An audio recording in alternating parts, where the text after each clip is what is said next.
Hello hi welcome नमस्ते, मेरा नाम ऋतिक और आज हम फिर से बात करने वाले हैं एक और इंटरेस्टिंग कंसेप्ट के ऊपर। तो ये वीडियो सेमेस्टर 3 के उन बच्चों के लिए मोस्ट इंपोर्टेंट होने वाली है जिनके पास सब्जेक्ट है physical policy and public finance in India. तो चलिए शुरू करते हैं आज की वीडियो को। और आज हम फिर से बात करेंगे लेसन नंबर 2 के एक और मोस्ट इंपोर्टेंट कंसेप्ट के बारे में। और इस कंप्लीट सीरीज के नोट्स भी ऑलरेडी प्रिपेयर हो चुके हैं with important question answer PDF। जिन बच्चों को नोट्स परचेज करने हैं वो इस नंबर पर जाए 9667836336 यहाँ पे व्हाट्सएप करके नोट्स भी ले सकते हैं। और हम चालू करते हैं आज का कंसेप्ट। तो कंसेप्ट जो हमारे पास वो है, एक तो एडवर्स सिलेक्शन का मतलब क्या होता है, adverse selection and asymmetries in information. ठीक है, ये हम टॉपिक डिस्कस करेंगे। वैसे तो असिमेट्री इंफॉर्मेशन को पहले भी काफी बार बता चुका हूं, लेकिन इस वीडियो में हम कुछ इस टॉपिक में कुछ स्पेशल देखने वाले हैं। वो क्या कि कैसे हम जो है असिमेट्री इन इंफॉर्मेशन को कंट्रोल कर सकते हैं, यानी कि इसको हटा सकते हैं किसी भी बिजनेस के अंदर, किसी भी सेक्टर के अंदर। इसके अलावा एक इंपॉर्टेंट टॉपिक हो रहेगा इस वीडियो का, वो क्या, एक्सटर्नलिटीज ऑफ एजुकेशन, ये हम डिस्कस करेंगे। ठीक है, तो ये दो टॉपिक्स हमें जो है वहाँ पे डिस्कस करने हैं। तो पहले समझते हैं एडवर्स सिलेक्शन का मतलब यहाँ पे क्या होता है। तो अ रिस्क अवर्स इंडिविजुअल, अब मान लो कोई भी रिस्क अवर्स इंडिविजुअल है, मतलब जिसको रिस्क लेना बिल्कुल भी पसंद नहीं है, तो वो अपने आप को हर एक तरीके से सेफ रखने की पूरी कोशिश करता है, ये सब हम जानते हैं। तो a risk averse individual is better of by buying insurance against unforeseen calamities, कि किसी भी तरह की कोई भी दिक्कत हो फ्यूचर में, कोई भी कैलेमिटी प्रॉब्लम आए, उसके लिए वो जो है वो कहीं ना कहीं इंश्योरेंस बाय करके चलता है। An insurance company can make profit by providing insurance which is not actually fair। ठीक है, कि जो हम सोचते क्या है कि जो इंश्योरेंस कंपनी है वो सिर्फ प्रॉफिट बनाती है सिर्फ और सिर्फ इंश्योरेंस का अमाउंट पे करके, जो कि एक्चुअल में फेयर नहीं है। Company prefers larger premium payment than the expected benefit.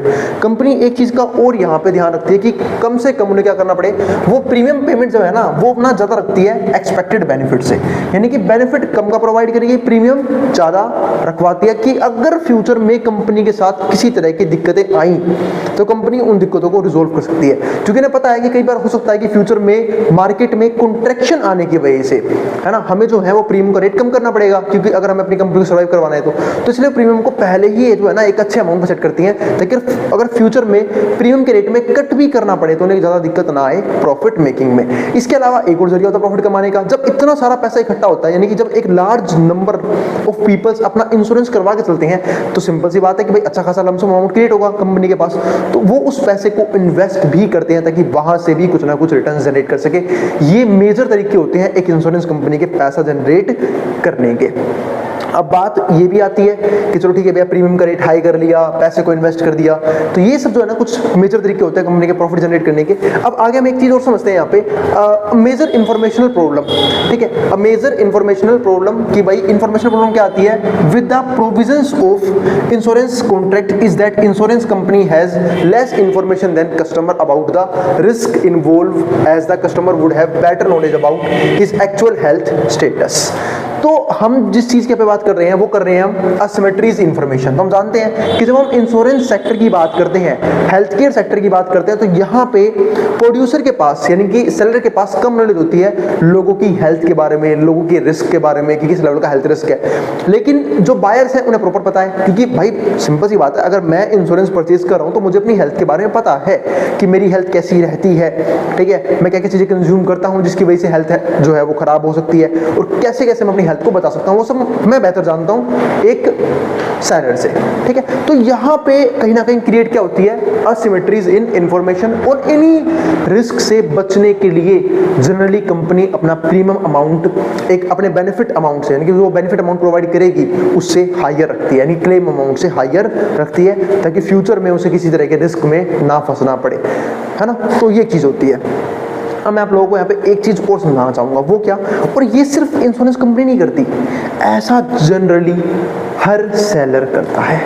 आप लोग अपने रियल लाइफ में भी देखते हो, जब आप कोई भी चीज़ परचेज करने जाते हो, है ना, तो आप वो चीज़ महंगे में लेके आते हो। आपके पेरेंट्स कहते हैं कि ये चीज़ आप महंगे में लेके आए हो, आप इसमें बार्गेनिंग करवा सकते हैं। क्यों कहते हैं? क्योंकि उन्हें पता है कि एक्चुअल में जो भी पर्सन सेल करता है किसी भी गुड्स को, किसी भी सर्विसेज को, तो वो जो है वो अपने अमाउंट को जिसको से बेचना है उससे हायर करके बताता है। क्यों? क्योंकि ये सोच के चलता है कि जो कंज्यूमर आएगा वो कुछ ना कुछ प्राइस जो है वो कट जरूर करवाएगा, कम जरूर करवाएगा, और जब प्राइस कट करवाएगा तो मैं उसे उस प्राइस पे लेके आऊंगा जिस प्राइस पे मैं उस एक्चुअल चीज को बेचना चाहता हूं, ठीक है। और जो लोग प्राइस को कम नहीं करवाते, जिनको बार्गेनिंग करनी बिल्कुल भी नहीं आती, तो ऐसे लोग हमेशा ऐसे सेलर को एबनॉर्मल प्रॉफिट या फिर सुपर नॉर्मल प्रॉफिट क्रिएट करके देते हैं।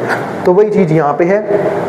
तो जो इंश्योरेंस कॉन्ट्रैक्ट्स होते हैं, यानी कि जो एक बायर और एक सेलर के बीच में इंश्योरेंस कॉन्ट्रैक्ट बनता है, तो सिंपल सी बात है, इंश्योरेंस कंपनी के पास क्या है, less information than customers about the risk involve as the customers would have better knowledge about the his actual health status, और प्रोबेबिलिटी ऑफ सिकनेस ही बोल सकते हैं हम इसे, कि उसको पता है एक बायर को कि मैं क्या चांसेस है कि मैं बीमार पड़ूंगा या फिर मेरी जो हेल्थ है वो खराब होगी। Then the insurance company, this is case of asymmetric information. इसी को हम क्या बोलते हैं, असिमेट्रिक इन्फॉर्मेशन बोलते हैं, कि बायर के पास तो प्रॉपर नॉलेज है अपनी हेल्थ के बारे में, बट सेलर के पास प्रॉपर नॉलेज नहीं है जिसको वो इंश्योरेंस सेल कर रहे हैं। एडवर्स सिलेक्शन, अब आती है एडवर्स सिलेक्शन की बात। तो adverse selection is defined as strategic behaviour, इसको हम क्या बोलते हैं, स्ट्रेटेजिक बिहेवियर बोल के चलते हैं, by the more informed partners in a contract against the interest of less informed partner. यहाँ पे क्या है, एडवर्स सिलेक्शन में क्या बोलते हैं कि स्ट्रेटेजिक बिहेवियर कैसी रहती है, बाय अ मोर इन्फॉर्म्ड पार्टनर, एक वो पार्टनर कॉन्ट्रैक्ट के अंदर जिसको ज्यादा इन्फॉर्मेशन है, against the interest of less informed partner. जैसे कि इस केस में जब हम बात कर रहे हैं हेल्थ केयर सेक्टर के अंदर इंश्योरेंस के बारे में बात कर रहे हैं, तो उस केस में बायर के पास ज्यादा इंफॉर्मेशन है, सेलर के पास कम इंफॉर्मेशन है, तो कैसे रिएक्ट करेंगे वो, या फिर क्या स्ट्रेटेजिक बिहेवियर होगा वो, हम उसको क्या बोलते हैं, एडवर्स सिलेक्शन बोलते हैं। इट इज एक्सपेक्टेड दैट, हम यहाँ पे मान चलते हैं that as insurance market becomes more competitive, कि इंश्योरेंस मार्केट जो है वो बहुत ज्यादा कॉम्पिटिटिव है, and individuals are brought to face the true marginal cost of health insurance phenomenon of adverse selection will become more severe. ठीक है, कि जो बायर्स हैं वो कहीं ना कहीं पूरा पैसा अपना क्लेम करने की पूरी कोशिश करते हैं, वो इंश्योरेंस जनरली लेते ही इसलिए हैं ताकि अगर उनके फ्यूचर में ज़्यादा दिक्कतें आई तो वो जो है उस इंश्योरेंस के पैसे से अपनी दिक्कतों को सोल्व कर सकते हैं। और जनरली हमने ये चीज़ देखी भी है जब हम बात करते हैं फ्री राइडर प्रॉब्लम की, कि हेल्थ इंश्योरेंस जनरली वही पर्सन बाय करता है जिसको ये लगता है कि मेरी फैमिली में हेल्थ इश्यूज बहुत ज़्यादा चलते हैं, हमारा डॉक्टर पैसा बहुत ज़्यादा खर्च होता है, या फिर हमारी जो फैमिलीज़ हैं उसमें जो हेल्थ है लोगों की बहुत ज़्यादा वीक है, या फिर इम्यून सिस्टम बहुत ही खराब है जिसके चलते वो बहुत जल्दी बीमार पड़ते हैं, तो पैसे की नीड जो है ना वो कभी भी एक ज़्यादा अमाउंट की नीड पड़ सकती है। तो ऐसे लोग जनरली अपना हेल्थ इंश्योरेंस करवा के चलते हैं, और जिनको पता है कि हमें छोटी मोटी बीमारियां होती हैं वो तो हम जब मर्जी चाहें तो किसी भी क्लिनिक पर जाके किसी भी पब्लिक हॉस्पिटल गवर्नमेंट हॉस्पिटल में जाके ठीक करवा सकते हैं, तो वो लोग जनरली हेल्थ इंश्योरेंस बाय करना अवॉइड करते हैं। तो ये हो गई। तो इसी की वजह से यहाँ पे जो प्रोड्यूसर है या फिर जिसको हम क्या बोलते हैं सेलर है, ठीक है, वो ज़्यादा रिस्क में फंस जाता है इंश्योरेंस को लेके, इसलिए वो अपना प्रीमियम ज़्यादा हाई रखते हैं ताकि वो लोग जो अपने आप को कवर नहीं भी करवा रहे हेल्थ के बेसिक पे, ठीक है, या फिर वो लोग जो ज़्यादा रिस्क लेते हैं अपनी हेल्थ के साथ तो उनको ज़्यादा क्लेम देना पड़ेगा हेल्थ इंश्योरेंस कंपनीज को। तो ऐसे केस में तो जो नॉर्मल है जिनका रिस्क कम होता है उनसे भी सेम पैसा चार्ज करके वो कहीं ना कहीं उस अमाउंट को कवर करने की पूरी कोशिश करते हैं। तो यानी कि मैं ये कह सकता हूं कि एक ऐसा पर्सन जिसके हेल्थ में ज़्यादा रिस्क है, एक ऐसा पर्सन जिसके हेल्थ में लो रिस्क है, दोनों जो है ना वो सेम अमाउंट ऑफ प्रीमियम भरते हैं, जो कि लो रिस्क वाले को कम प्रीमियम लेना चाहिए और हाई रिस्क वाले से ज़्यादा प्रीमियम लेना चाहिए, क्योंकि वो ज़्यादा जल्दी बीमार पड़ सकता है, क्योंकि वो हेल्थ के साथ ज़्यादा रिस्क लेते हैं। अब बात आती है कि इस प्रॉब्लम को जो हमने डिस्कस करी ऊपर के पॉइंटों में कि एडवर्स सिलेक्शन क्या होता है, ठीक है, या फिर हम जब बात करते हैं असिमेट्रीज इन्फॉर्मेशन ये क्या होता है, अब इन दोनों प्रॉब्लम्स को हम सोल्व कैसे कर सकते हैं तो वो हम डिस्कस करते हैं। तो several measures attempted to reduce the consequences of adverse selection, तो बहुत से मेजर्स अटेम्प्ट किए जाते हैं ताकि हम जो इन कॉन्सिक्वेंसेज को है वो एडवर्स सिलेक्शन के रिड्यूस कर सकते हैं। जैसे पहला पॉइंट क्या आया, ऑब्टेनिंग करेक्ट डाटा, क्योंकि मेन बात किस चीज की है, डाटा की, इन्फॉर्मेशन तो नहीं है एक सेलर के पास। अगर एक सेलर के पास प्रॉपर इन्फॉर्मेशन आ जाए तो कोई दिक्कत ही नहीं होगी, पर दिक्कत क्या है कि उसके पास इन्फॉर्मेशन ही नहीं है, उसे इन्फॉर्मेशन ऑब्टेन करनी चाहिए। तो obtaining correct data about insurance के बारे में करेक्ट डाटा ऑब्टेन करो buyers, insurance buyers in order to set rates, ताकि रेट्स को प्रॉपर तरीके से सेट किया जा सके, that are more appropriately priced chronically or ill and high risk individuals, तो जो लोग ज़्यादा रिस्क लेते हैं अपनी हेल्थ के साथ या फिर जो जल्दी बीमार पड़ते हैं, क्रोनिकली इल रहते हैं, must pay higher rates as a result. तो उनसे ज़्यादा रेट्स लेने चाहिए। फॉर एग्जाम्पल कोई पर्सन है जो बाहर ज़्यादा खाना खाते हैं, फास्ट फूड ज़्यादा खाना खाते हैं, अपनी हेल्थ का ध्यान नहीं रखते हैं, अल्कोहलिक ड्रिंक्स करते हैं, ठीक है, या फिर टबैको प्रोडक्ट यूज़ करते हैं, तो उन लोगों का हेल्थ इंश्योरेंस प्रीमियम बाकी लोगों से ज़्यादा होना चाहिए। क्यों होना चाहिए? क्योंकि कहीं ना कहीं वो अपनी हेल्थ को खुद ही रिस्क में डाल रहे हैं, और अगर उनका प्रीमियम बाकी लोगों के प्रीमियम जितना होगा तो वो कह सकता है कि जो बाकी जो लो रिस्क प्रीमियम्स है वो कहीं ना कहीं खर्च होगा ऐसे हाई रिस्क प्रीमियम्स को कि क्लेम को पे करने के लिए, है ना। यानी कि क्योंकि सिंपल सी बात है, जब हाई रिस्क वाले लोग हैं वो जल्दी बीमार पड़ेंगे, अब जल्दी बीमार पड़ेंगे तो क्लेम भी उनको ज़्यादा देना पड़ेगा एक हेल्थ इंश्योरेंस कंपनी को। तो पैसा कहाँ से आएगा? जो लोग लो रिस्क हैं उनकी जेब से, क्योंकि वो तो बीमार पड़ते ही नहीं है वो जल्दी, उन्होंने तो बस अपने आप को स्टेबल रखने के लिए एक हेल्थ इंश्योरेंस बाय किया हुआ है। तो इसलिए दोनों में डिफरेंशिएट क्रिएट होना चाहिए कि हाई रिस्क वाले एक तरफ, लो रिस्क वाले एक तरफ, लो रिस्क वालों से कम प्रीमियम लो, हाई रिस्क वाले से ज़्यादा प्रीमियम लो। अब इसके लिए कुछ स्टेप्स ये भी कर सकते हैं इंश्योरेंस कंपनी की, भाई मेडिकल करवाना शुरू कर दे, कि मेडिकल करवा ले कि किनका हेल्थ ज़्यादा बेहतर है, किनका हेल्थ खराब है, जिनकी हेल्थ ऑलरेडी खराब है या फिर जो ऐसे प्रोडक्ट यूज़ करते हैं उनका प्रीमियम बढ़ा दे, और जिनकी हेल्थ ठीक है उनका प्रीमियम कम रखे। अब दूसरा पॉइंट क्या है? दूसरा पॉइंट हमारे पास यहाँ पे, limiting customer choice by providing a group of people with just one insurance plan. Limiting customer choice, हम जो है कहीं ना कहीं कस्टमर चॉइस को जो है ना यहाँ पे लिमिट कर सकते हैं by providing a group of people with just one insurance plan, कि एक इंश्योरेंस प्लान कर दिया आपने। However this limits consumer choice and lowers the amount of insurance purchase, और ये कहीं ना कहीं इंश्योरेंस परचेज के अमाउंट को भी कर देगा, लो कर देगा। अब मैंने कि कस्टमर के पास ज़्यादा चॉइस नहीं होनी चाहिए एक पर्टिकुलर ग्रुप ऑफ पीपल के लिए। अब तीसरा पॉइंट हमारे पास क्या है? Limiting the timing of customer choice by establishing preconditions और वेटिंग पीरियड्स, यानी कि आप पहले ही कुछ कंडीशंस लगा दो कि अगर आपको इंश्योरेंस चाहिए तो आपको ये कंडीशंस फॉलो करनी पड़ेंगी, और अगर आप ये कंडीशंस फॉलो नहीं करें तो हम आपको इंश्योरेंस नहीं प्रोवाइड कर सकते। क्योंकि कई बार इंश्योरेंस कंपनीज के साथ फ्रॉड भी होता है, सिर्फ कुछ जो उनके वो होते ना इंश्योरेंस, यानी कि कुछ बायर्स वो उनके फ्रॉड करने की भी कोशिश करते हैं इंश्योरेंस बाय करने के बाद, ठीक है, कुछ तरीके लगाते हैं, लेकिन ऐसा करना मुश्किल होता है क्योंकि अब जनरली जो है ना insurance company terms and condition sign करवा लेती है कि आपको इन्हीं टर्म्स एंड कंडीशंस के अकॉर्डिंग ही आपकी फैमिली को या फिर आपको प्राइस पे किया जाएगा, और अगर आप उस टर्म्स एंड कंडीशन में नहीं आते हैं तो आपको क्लेम बिल्कुल भी नहीं मिलेगा। यानी क्लेम लेना भी इतना आसान नहीं रहा। हाँ, अगर आपने प्रॉपर तरीके से इंश्योरेंस ले रखा है, प्रॉपर टर्म्स एंड कंडीशंस को पढ़ के फॉलो करके तब इंश्योरेंस ले रखा है, ठीक है। अब जैसे सपोज करो किसी ने झूठ बोल दिया कि मैं तो जी अल्कोहलिक प्रोडक्ट नहीं पीता या फिर मैं सिगरेट वगैरह नहीं पीता, ठीक है, और अपना इंश्योरेंस करवा लिया, लेकिन जब बाद में टेस्ट होगा तो पता लग जाएगा कि भाई वो ड्रिंक करता है नहीं करता, वो टबैको प्रोडक्ट यूज़ करता है नहीं करता, ठीक है, तो उस टाइम पर तो कंपनी मना कर देगी क्लेम देने से, क्योंकि आपने तो स्टार्टिंग में मना किया था, आपने कंज्यूम करना शुरू कर लिया। इसका मतलब क्या है कि हम आपको क्लेम नहीं दे सकते हैं। तो ये होती है कि आपने प्री कंडीशंस लगा दिए यहाँ पे बिफोर प्रोवाइडिंग इंश्योरेंस। तो once more this limits the ability of chronic और high risk individuals to purchase insurance. अब इस तरीके से जो है ना कहीं ऐसे लोगों से बच सकते हैं जो हाई रिस्क इंडिविजुअल्स हैं या फिर क्रोनिक हैं, ठीक है, मतलब वो इंश्योरेंस जनरली करवाएंगे ही नहीं इस टाइप के बाद। तो ये चीज़ होगी हमारे पास यहाँ पे टॉपिक खत्म। तो adverse selection and asymmetric information की बात कर ली हमने, उसके कंसिक्वेंसेस को रिड्यूस करने के तरीके भी देख लिए।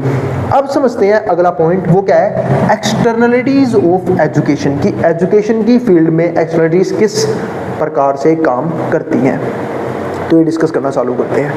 तो सबसे पहले समझते हैं एजुकेशन की। तो अगर हम एजुकेशन की बात करते हैं तो एजुकेशन में सिर्फ किताबी ज्ञान नहीं आता, और भी बहुत सी चीज़ें आती हैं।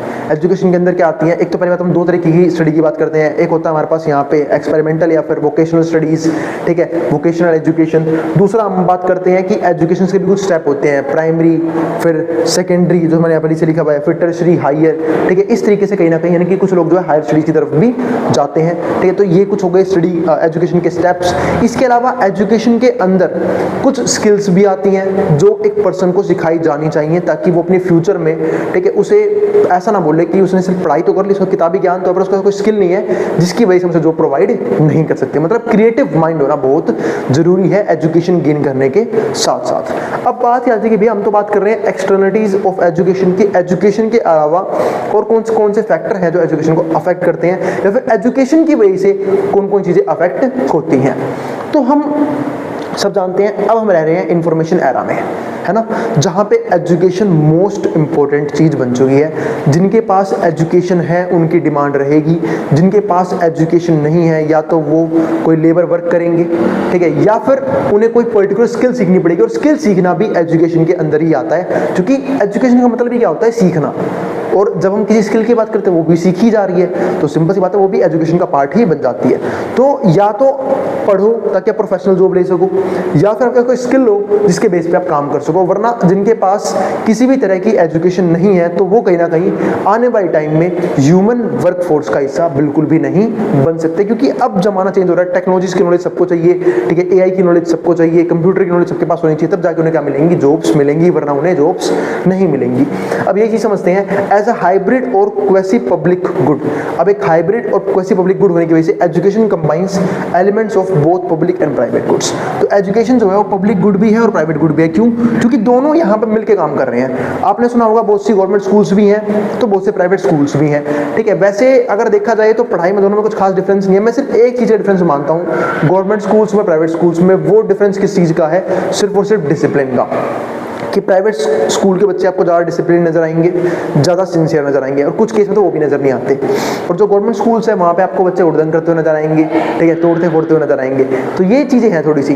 तो यहाँ पे दोनों तरह के सेक्टर काम करते हैं, पब्लिक सेक्टर भी और गवर्नमेंट सेक्टर, और पब्लिक सेक्टर भी और प्राइवेट सेक्टर भी। अब जो पब्लिक सेक्टर यानी जो हम गवर्नमेंट सेक्टर बोलते हैं, उनका होना भी जरूरी है, क्योंकि बहुत से लोग जो है ना एजुकेशन की महंगे होने की वजह से एजुकेशन की कॉस्ट को अफोर्ड ही नहीं कर पा रहे, ठीक है। जिसकी वजह से क्या बोलते हैं कि भाई वो लोग जो है वो एजुकेशन लेने के या तो लायक नहीं है या फिर एजुकेशन ले नहीं पा रहे। लेकिन जब हम बात करते हैं किनकी, प्राइवेट गुड्स की और प्राइवेट सेक्टर की, जब हम बात करते हैं प्राइवेट गुड्स की और प्राइवेट सेक्टर की, तो वहाँ पे कहीं ना कहीं बच्चों को और भी स्किल्स जो है साथ साथ सिखाई जाती हैं, क्योंकि भाई उनसे फीस ली जाती है उस चीज़ की, है ना। उन्हें बहुत सी जगह क्रिएटिव एक्टिविटीज़ में इन्वॉल्व रखा जाता है ताकि बच्चे जो है प्रॉपर स्किल वगैरह सीख पाए। तो इसलिए दोनों ही सेक्टर अपने आप में क्या है, मोस्ट इंपॉर्टेंट है। पर दिक्कत यह है कि प्राइवेट सेक्टर यानी कि प्राइवेट गुड्स की फीस सब लोग अफोर्ड कर नहीं सकते, और पब्लिक गुड्स की क्वालिटीज़ बहुत बेकार हैं, है ना। क्वालिटीज या फिर जो एजुकेशन क्वालिटी है वो बहुत बेकार है। तो दोनों के अपने अपने क्या है, प्रोज एंड कॉन्स है, एडवांटेजेस और डिसएडवांटेजेस है। Since there is no difficulty in prohibiting someone from utilizing the service if they do not pay. तो यहाँ पे जो है ना, अब एक सिंपल सी बात है, ये प्योर पब्लिक गुड तो है नहीं, ठीक है। तो आप यहाँ पे लोगों को उनकी गुड्स और उनकी सर्विसेज यूटिलाइज करने से रोक सकते हो, है ना, अगर वो फीस वगैरह पे नहीं कर पा रहे हैं तो। जैसे फॉर एग्जांपल अगर मान लो कोई प्राइवेट स्कूल की कोई प्राइवेट स्कूल में पढ़ रहा है और वहाँ की फीस अफोर्ड नहीं कर पा रहा, तो स्कूल के जो टीचर्स हैं या फिर स्कूल का प्रिंसिपल है वो निकलवा देंगे उन बच्चों को, हटा देंगे उन्हें, कुछ टाइम पीरियड का टाइम दे देंगे कि जब आप अब तक फीस सबमिट कर दो, और आपने फीस सबमिट नहीं की तो भाई आपको यहाँ पे आने की कोई जरूरत नहीं है। तो एक तरह से क्या हो गया, वैसे तो है नहीं कि जो मर्जी जाके वहाँ पे पढ़ सकता है। हाँ, बट गवर्नमेंट स्कूल्स में ऐसा है कि वहाँ पे फ्री एजुकेशन है, तो वहाँ पे कोई बच्चा जाके फ्री ऑफ कॉस्ट अपना एडमिशन करवा के वहाँ पे पढ़ाई कर सकता है। पर गवर्नमेंट स्कूल्स की हालत भी क्या है वो हम अच्छे से जानते हैं, कितनी अच्छे से वहाँ पढ़ाई होती है ये भी हम अच्छे से जानते हैं, है ना। और एजुकेशन की इंपॉर्टेंस क्या है आज के एरा में वो भी हम बहुत अच्छे से जानते हैं, क्योंकि बिना इसके तो अब काम नहीं चलने वाला। तो marginal cost of educating an additional child is not zero. इसका मतलब क्या है कि जो मार्जिनल कॉस्ट होती है ना, कि मैं एक एडिशनल बच्चे को पढ़ाना चाहता हूँ, तो वो कभी भी जीरो नहीं होती है। वो जीरो क्यों नहीं होती है? क्योंकि हर एक बच्चे पे खर्चा आता है। वो अलग बात है कि जब बच्चे गवर्नमेंट स्कूल में पढ़ते हैं तो बच्चों के पेरेंट्स से फीस नहीं ली जाती, बच्चों से फीस नहीं ली जाती, लेकिन क्या खर्चा नहीं आता उन्हें पढ़ाने में। गवर्नमेंट टीचर्स की सैलरी देखो कितनी कितनी होती है, 1-1 लाख रुपए के आसपास होती है। उन्हें पे कौन करता है?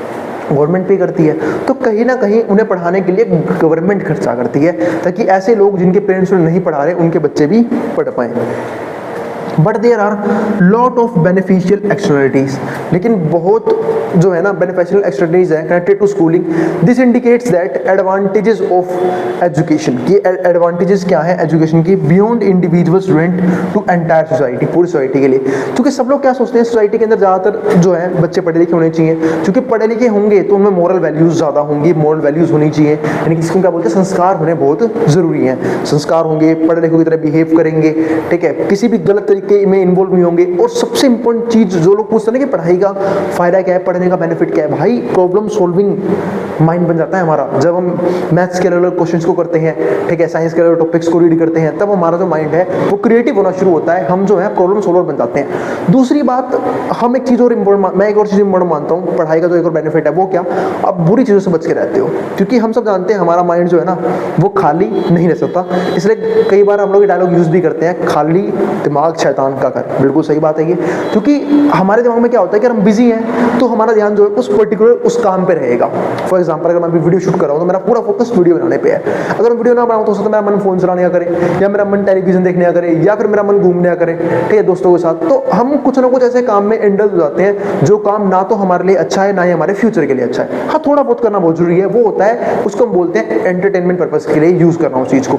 लेकिन एजुकेशन जो है कहीं ना कहीं स्टूडेंट्स को एक ऐसी क्वालिटी देता है जिसके जरिए वो अपने आने वाली जनरेशन को बेटर कर सकते हैं और अपने सोसाइटीज़ को भी बेटर कर सकते हैं अगर वो पढ़े लिखे हैं तो। यानी कि हम एजुकेशन से एक पर्सन को लायबिलिटीज से एसेट में कन्वर्ट करते हैं। तो an educated workforce is essential to a country's economic development.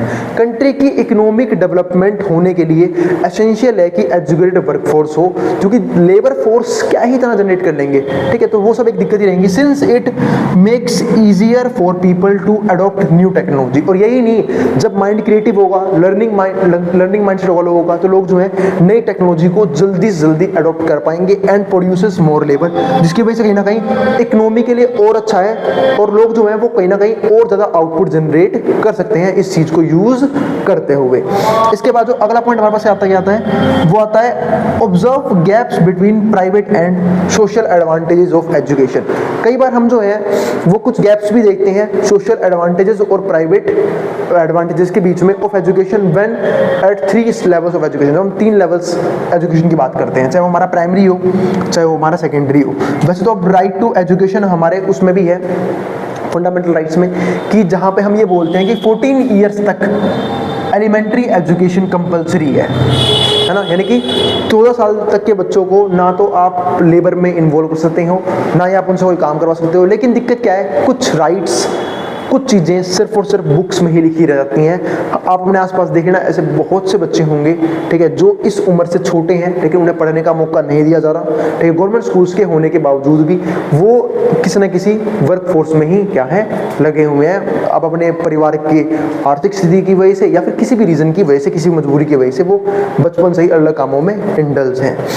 तो ये सब गैप्स हो गए when eight 3 levels of education. जो हम 3 लेवल की बात करते हैं एजुकेशन की, primary, secondary and tertiary higher, which are caused by varying degrees, जहाँ पे हम अर्ली डिग्रीज को अचीव करते हैं of externalities connected with 3 levels of education. और जिसके पास जितनी ज़्यादा क्या बोलते हैं, जितना ज़्यादा उसने डिग्रीज का रखी हो, क्या मतलब तो नहीं ज़्यादा पढ़ा लिखा है वो, लेकिन दिक्कत अब ऐसी हो चुकी है कि मार्केट में उसकी वैल्यू उतनी ही कम होती चली जाती है। क्यों? क्योंकि लोगों ने डिग्रीज जो है ना वो ले लिया, पर इजीली, क्योंकि अब चीटिंग के सोर्सेज बहुत ज़्यादा है, पेपर दे के करप्शन आ चुका है एजुकेशन डिपार्टमेंट में भी, तो लोग इजीली डिग्रीज अचीव कर लेते हैं, ठीक है। लेकिन दिक्कत क्या है? दिक्कत है लैक ऑफ प्रोफेशनल स्किल्स, जिसकी वजह से उन्हें जॉब्स नहीं मिलती हैं, है ना। आज भी आप लोगों ने बहुत से आर्टिकल्स पढ़े होंगे कि लोग बहुत ज़्यादा पढ़े लिखे हैं और सबसे फालतू बेरोजगार हमारे देश में पढ़े लिखे लोग ही हैं। उसका एक मेन रीज़न है, वो पढ़े लिखे लोग तो हैं बट उनके पास वो माइंड सेट नहीं है, वो स्किल्स नहीं है जिसके दम पे वो पैसा जनरेट कर सके। मैं आपको एक और यहाँ पे एग्जाम्पल देता हूँ इस चीज़ का, तो टॉपिक मैंने आपको समझा ही दिया। जैसे हम बात करते हैं कि जब हम अपने फादर्स की जनरेशन की बात करते हैं, ग्रैंडफादर की, उस टाइम पे 10th करना, 12th करना अपने आप में बहुत बड़ी बात होती थी। क्यों? क्योंकि वो लोग उस टाइम में मुश्किल था पढ़ना मेरे भाई, अब पढ़ना ईजी हो गया है, पढ़ना भी ईजी हो गया है, ठीक है, एग्जाम्स को क्रैक करना भी ईजी हो गया। उस टाइम पे 60%, 70%, 80% नंबर आना अपने आप में बहुत बड़ी बात होती थी, है ना, क्योंकि उस टाइम पे इतने सोर्सेज नहीं थे, ठीक है, कॉम्पिटिशन भी आप कह सकते हो कम था, लेकिन फिर भी उस टाइम पे पढ़ना इतना ईजी नहीं था, रिसोर्सेज इतने ईजीली अवेलेबल नहीं थे।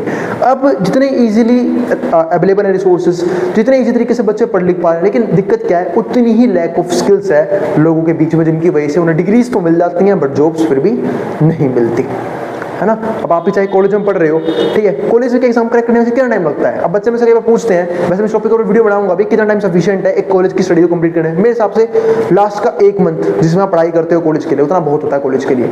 उतने में एक अगर अच्छा बच्चा है वो आराम से पढ़ के सारे सिलेबस को, एग्जाम्स को क्रैक कर सकता है कॉलेज के। और पता नहीं फिर भी लोगों की बैक कैसे आ जाती है। तो पता नहीं ऐसा क्या पढ़ते हैं, ठीक है। तो अब जिसको जो उतारना है उतार सकता है, मैं उतारूं बोर्ड के सामने से। तो पहले बात करते हैं एजुकेशन के टॉपिक के बारे में। इससे पहले हमें समझना ही होगा कि क्वेसी मार्केट का मतलब क्या होता है। यहाँ पे एक चीज लिखी हुई है, एजुकेशन क्वेसी मार्केट। तो क्वेसी मार्केट सिंपल सी बात उस मार्केट को कहा जाता है कि जब गवर्नमेंट ऐसे पब्लिक गुड जैसे कि हेल्थ हो गया, यानी कि हेल्थ केयर सेक्टर हो गया, या फिर एजुकेशन सेक्टर हो गया, ऐसे सेक्टर में भी प्राइवेट सेक्टर को अलाउड कर दे कि आप जो है कंपटीशन करो और आपस में कंपटीशन करके लोगों को बेहतर से बेहतर सर्विसेज देने की कोशिश करो। तो उसको हम यहाँ पे क्या बोलते हैं, क्वेसी मार्केट बोल के चलते हैं। तो चलो फिर देखते हैं यहाँ पे क्या होता है क्वेसी मार्केट का मतलब। तो phrase quasi market describes a situation, ये एक ऐसी सिचुएशन को बोलते हैं in which independent private players are permitted to compete in the market and public services। तो जहां पे जो प्राइवेट प्लेयर्स होते हैं वो कहीं ना कहीं परमिट कर दिए जाते हैं कि भाई आप कॉम्पीट करो मार्केट के अंदर, and public services such as education and health are no longer exclusively provide by government. तो ये जो चीजें हैं वो गवर्नमेंट प्रोवाइड नहीं करती, क्योंकि हम जानते हैं कि मेनली पब्लिक गुड्स जो हैं, फॉर एग्जाम्पल हेल्थ हो गया, है ना, हेल्थ केयर सेक्टर इंडस्ट्री, जहां पे हम बात करते हैं कि पब्लिक हॉस्पिटल्स होने चाहिए, अच्छा इंफ्रास्ट्रक्चर होना चाहिए कि वो लोग जिनके लिए इलाज अफोर्डेबल नहीं होता वो लोग भी इलाज करवा पाए, ठीक है। तो वो सब चीजें गवर्नमेंट को हैंडल करनी चाहिए। यहाँ तक कि एजुकेशन सेक्टर, क्योंकि लोगों के लिए, जिन लोगों के लिए एजुकेशन भी अफोर्डेबल नहीं है, वो लोग कहाँ पढ़ाएंगे अपने बच्चों को, तो उन लोगों के लिए गवर्नमेंट स्कूल्स जो हैं, यानी कि पब्लिक स्कूल्स जो हैं, वो उन्हें बहुत जरूरी है। लेकिन गवर्नमेंट यहाँ पे भी क्या कर रही है, कहीं ना कहीं बढ़ावा दे रही है प्राइवेट सेक्टर को, यानी कि प्राइवेट सेक्टर आएगा वो अपना एजुकेशन प्रोवाइड करेगा।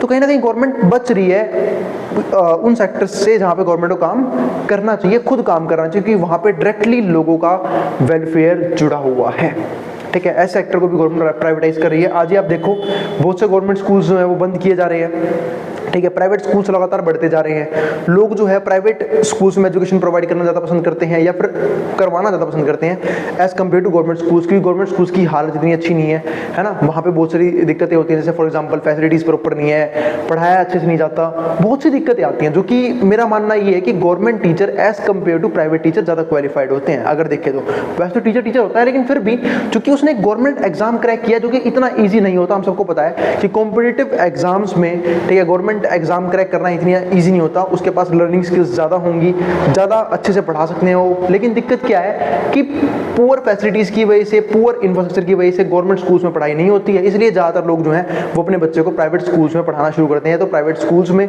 या फिर प्राइवेट ट्यूशंस करवाते हैं। तो वो सब चीज़ें होती हैं, है ना, कहीं ना कहीं एजुकेशन सेक्टर के अंदर, यानी कि कहीं ना कहीं हम कह सकते हैं कि एजुकेशन सेक्टर भी क्या हो रहा है, प्राइवेटाइज किया जा रहा है। और सेम ऐसा ही हाल किसका है, हेल्थ केयर सेक्टर का भी है, कि हेल्थ केयर सेक्टर में भी क्या है, पुअर फैसिलिटीज़ हैं, ठीक है, पुअर इंफ्रास्ट्रक्चर है, जिसकी वजह से लोग जो हैं वो अपना इलाज गवर्नमेंट हॉस्पिटल में ना करवा के प्राइवेट हॉस्पिटल्स में करवाना पसंद करते हैं।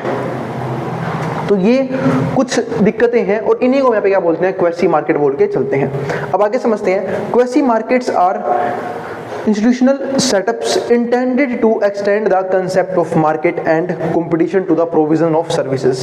तो ये कहीं ना कहीं ऐसे सेटअप्स होते हैं जो कहीं ना कहीं इसलिए सेटअप किए जाते हैं ताकि इकोनॉमी के अंदर कंपटीशन क्रिएट हो, तो इकोनॉमी और ज़्यादा बेहतर हो सकती है। और यही नहीं, उन सेक्टर्स में कहीं ना कहीं एफिशिएंसी भी आएगी, जो मैं मानता हूँ, क्योंकि जहाँ जहाँ प्राइवेट सेक्टर एंटर करता है वहाँ पे वो लोग सिर्फ प्रॉफिट के लिए काम नहीं करते, क्योंकि उन्हें पता है कि प्रॉफिट जब भी मिलेगा जब वो कहीं ना कहीं एफिशिएंट होके और इफेक्टिव तरीके से अपने काम को करेंगे। तो वही चीज़ यहाँ पे है कि कहीं ना कहीं सर्विसेज के मामले में भी हम जो है मार्केट के अंदर कंपटीशन क्रिएट करना चाहते हैं, इसलिए हम क्वेसी मार्केट की हेल्प लेते हैं। While preserving the free and open access that is essential to welfare state idea.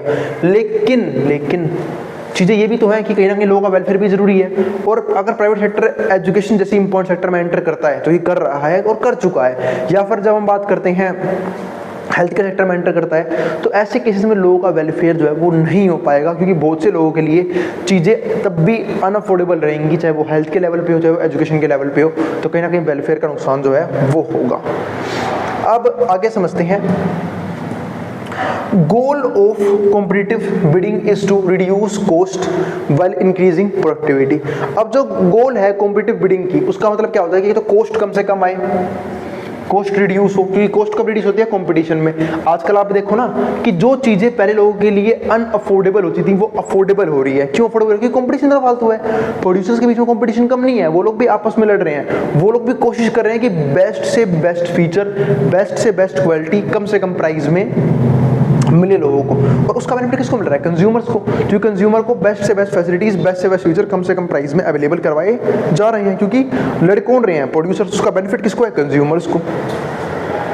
तो वो चीजें हैं। तो जो गोल होता है कॉम्पिटिटिव बिडिंग का, वो कहीं ना कहीं कॉस्ट को रिड्यूस करता है व्हाइल इंक्रीजिंग प्रोडक्टिविटी, और यही नहीं प्रोडक्टिविटी इंक्रीज होती है। It was thought that quasi markets would make it possible to produce services more effectively, क्योंकि मैं मान के चलते हैं कि जो क्वेसी मार्केट है वो जो सर्विस प्रोड्यूस करेगी वो मोर इफेक्टिवली प्रोड्यूस करेगी विदाउट इंडेंजरिंग सोसाइटल वेलफेयर, बिना सोसाइटल की वेलफेयर को हार्म किए हुए, जैसे मैंने आपको समझाया था। तो since one of the goals of establishing quasi markets is to increase rivalry among various service providers, तो कहीं ना कहीं ये लोग यहाँ पे ना चाल क्या होती है, गवर्नमेंट की राइवलरी क्रिएट करते हैं प्रोड्यूसर्स के बीच में, सर्विस प्रोवाइडर्स के बीच में, ताकि उसका बेनिफिट डायरेक्टली किसको मिले? कंज्यूमर्स को मिले। और एक मानना ये भी है कि कहीं ना कहीं गवर्नमेंट को ये लगने लग गया है कि गवर्नमेंट का काम जो है ना वो एडमिनिस्ट्रेशन करना है, ना कि बिजनेस को रन करना। तो बिजनेस को अच्छे तरीके से कौन चला सकता है? प्राइवेट सेक्टर, तो वो प्राइवेटाइज हमें करना चाहिए। लेकिन दिक्कत पता है इस चीज की एक और है कि कहीं ना कहीं हम जो है वो बढ़ रहे हैं कैपिटलिस्टिक इकोनॉमी की तरह, और जब भी कोई इकोनॉमी कैपिटलिस्टिक इकोनॉमी की तरह बढ़ती है तो वेलफेयर हमेशा कम होता चला जाता है। हाँ, इकोनॉमिकली एफिशिएंसी आती है, इकोनॉमिकली हम बूस्ट अप करेंगे, लेकिन जो ज्यादा गरीब लोग हैं जिनके लिए चीजें अनअफोर्डेबल है, उनके लिए चीजें और ज्यादा अनअफोर्डेबल हो जाएंगी, उनके लिए गुड्स खरीदना, सर्विस खरीदना उतना ही क्या हो जाएगा? मुश्किल होता चला जाएगा। तो ये सब कुछ नुकसान होते हैं क्वेसी मार्केट्स की वजह से। अब समझते हैं यहाँ पे आगे conventional markets and quasi markets, यानी कि कन्वेंशनल मार्केट में हम किसकी बात करते हैं? जो पुराने जमाने में यूज करते थे, है ना।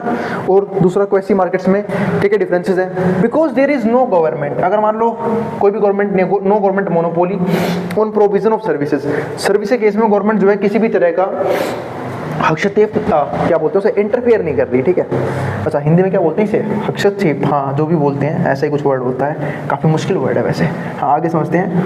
क्वेसी मार्केट्स यानी कि इंटरफेयर नहीं कर रही है, 1 नंबर का वर्ड है इंग्लिश का, इंटरफेयर नहीं कर रही है, ठीक है। Quasi market share with conventional markets, तो क्वेसी मार्केट शेयर करती है कन्वेंशनल मार्केट के साथ the fundamental attribute of a competitive market structure, यानी कि वो धीरे धीरे कन्वेंशनल मार्केट स्ट्रक्चर को चेंज कर रही है कॉम्पिटिटिव मार्केट स्ट्रक्चर में। अब यहाँ पे दो चीजें समझते हैं, कैसे कर रही है वो समझते हैं। पहला क्या? Government permits the establishment of quasi market, क्योंकि गवर्नमेंट कहीं ना कहीं साथ दे रही है क्वेसी मार्केट की एस्टैब्लिशमेंट्स में, ठीक है। बाय इंकरेजिंग कंपटीशन, कंपटीशन को इंकरेज कर रही है बाय क्लियरली डिफाइंड लीगल और लेजिस्लेटिव प्रोविजंस, और यही नहीं, लीगल प्रोविजंस बनाई जा रही हैं, लेजिस्लेटिव प्रोविजंस बनाई जा रही हैं। लेटर रेगुलेट्स द मार्केट, और यही नहीं, बाद में कोशिश करिए कि उस मार्केट को रेगुलेट भी करेंगे। दूसरा हमारे पास पॉइंट क्या आया? Majority of time quasi markets produce services for social welfare, और मेजॉरिटी ऑफ टाइम यानी कि ज़्यादा टाइम की अगर हम बात करें, एक लंबे टाइम पीरियड की, फिर मेजॉरिटी की बात करें तो जो क्वेसी मार्केट है वही फोकस करे कैसे ऐसी सर्विसेज, ऐसे गुड्स बनाए जाएं जो सोशल वेलफेयर में लोगों की हेल्प करे।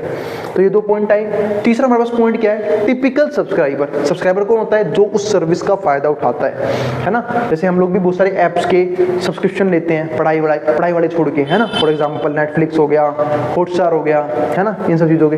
तो typical subscriber, regulator and buyer of service is the government और पब्लिक सेक्टर, तो ये कहीं ना कहीं रेगुलेट करते हैं। And buyer of service is the government और पब्लिक सेक्टर, और कई बार जो उस सर्विस की बायर होती है वो या तो खुद गवर्नमेंट होती है, फिर खुद क्या होती है? पब्लिक सेक्टर भी होती है। 1 मिनट वेट करना, फिर डिस्कस करते हैं। चलो फिर अब आगे डिस्कस करते हैं। हाँ, तो किस चीज़ के बारे में बात करें हमें? 4th पॉइंट के बारे में।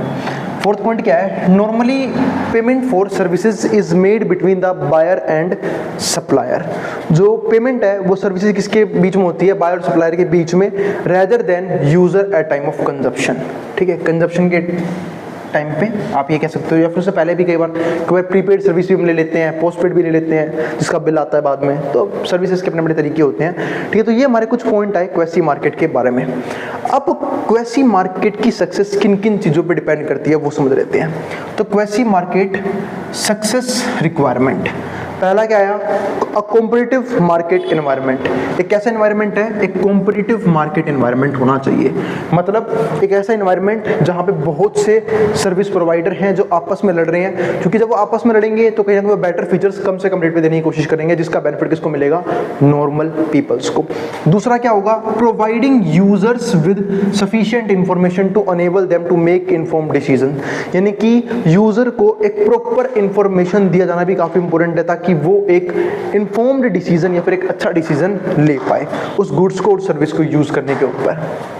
तीसरा point, low transaction cost and uncertainty.